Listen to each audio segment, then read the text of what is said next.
I just want to share some things. Sure. Like, I happen to work on BBC film, but now I don't know whether the film he mentioned.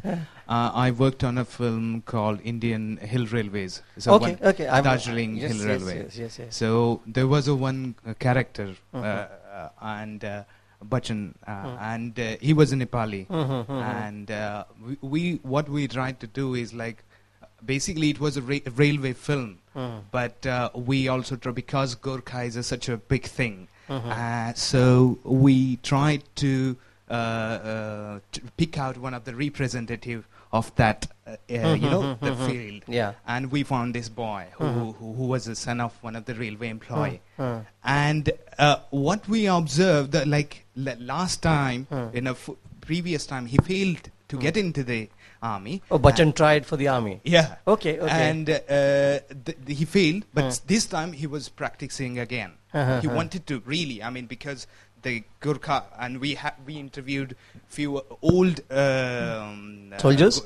Soldiers, Okay. like retired when they have their parties and all that. It was brilliant, but it was just I was looking at this film, but ours was like it was one of the stories. Like we had 3-4 stories in the film. So Bachchan's story was one of them, and it was and in our film he actually failed. Ranjan Palit shot this. Okay. So he failed to get in the army, and I was just. My father was in the army, but from Maharashtra, and just all those things. Like there are some people who are really, they do want to join army desperately, but their reasons are different. Like mostly, like what one of the guy he said, like he wants to join the army because he will get money, and as well as like the song he says like, oh, he can fly with the white woman, and that was brilliant. But these things are quite nice. Like few people they want.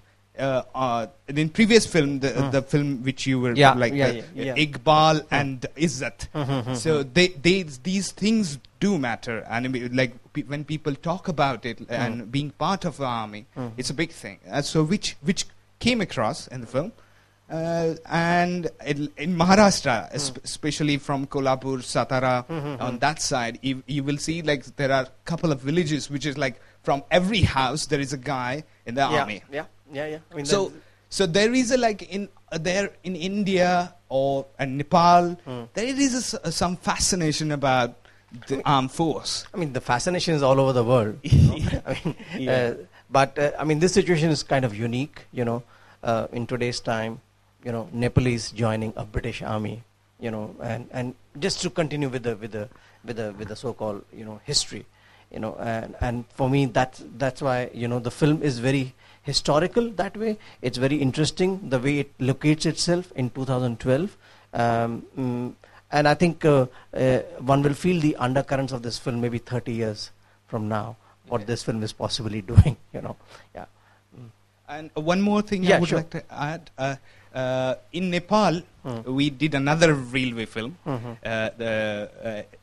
And we shot it on the the border of India and Nepal. It was it is a film about the last Nepal train. Okay.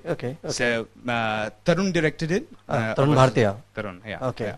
I directed the Bangladesh when we did a series on 3 border trains. Okay. So in there, what we saw in Nepal, there is a trend of people going abroad. Like a manpower thing is really big. So most of the people, they go to Dubai, Kenya, and many other countries, and it's mainly because of they do want to earn money and good living. Yeah, that's true. Anyway, I think we'll kind of stop here. Just 3 quick comments. The next week and the week after that, we are yet to announce. By tonight, it will be there on Facebook. 16th and 17th May, over the weekend, we'll be screening all the award-winning films which FD has produced over the last 3 years. So it's going to be 2 full-day event. You can look forward to watching like close to 10-12 films. 23rd, 24th, 25th May, I'm curating a 3-day special package on personal cinema. So these are going to be 2 big events, so please mark your calendars. In addition, there's a small initiative which we've started in collaboration with FD. It's called Conversations, and we had the first edition last month. The idea is to encourage young filmmakers. If you have any idea with which you want to explore vis-a-vis documentary, it's a one day kind of a session with the mentors where you come, discuss, and we explore, we thrash out. It's a brainstorming session, very informal, but yes, there's a call for proposals and things like that. So the second call for proposals is already out. The deadline is 1st May, and we're gonna shortlist 5-6 applicants. Okay. Anyway, thanks for coming, and I hope to see you again. Thank you.